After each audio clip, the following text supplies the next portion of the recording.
মুক্তিযুদ্ধের একটা নিবন্ধন পেয়েছে।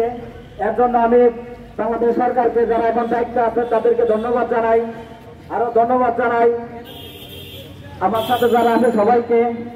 অনেক রাস্তায় অনেক রক্ত ঝরানোর পর আমরা নিবন্ধন পেয়েছি, এই বলে আজকে আমরা একটা আনন্দ র্যালি করলাম। এই ফ্যাসিবাদ সরকারের কারণে আমরা অনেক নির্যাতনের শিকার হয়েছি, মন খুলে কথা বলতে পারি নাই। এই বাংলার জমিনে কোনো আলেম ওলামা ওয়াজ করতে পারে নাই, আপনারা সবাই ভালো করেই জানেন। ওয়াজ করার মাধ্যমে অনেকেই উপর থেকে চাপ এই ধরনের এই স্বৈরাচার গেছে।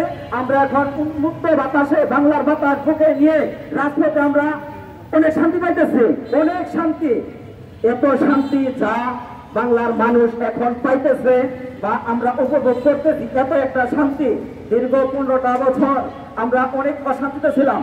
মনে যে একটা ভাব, মনে যে একটা কথা আমরা কখনো বলতে পারি নাই। কি পারছি বলতে?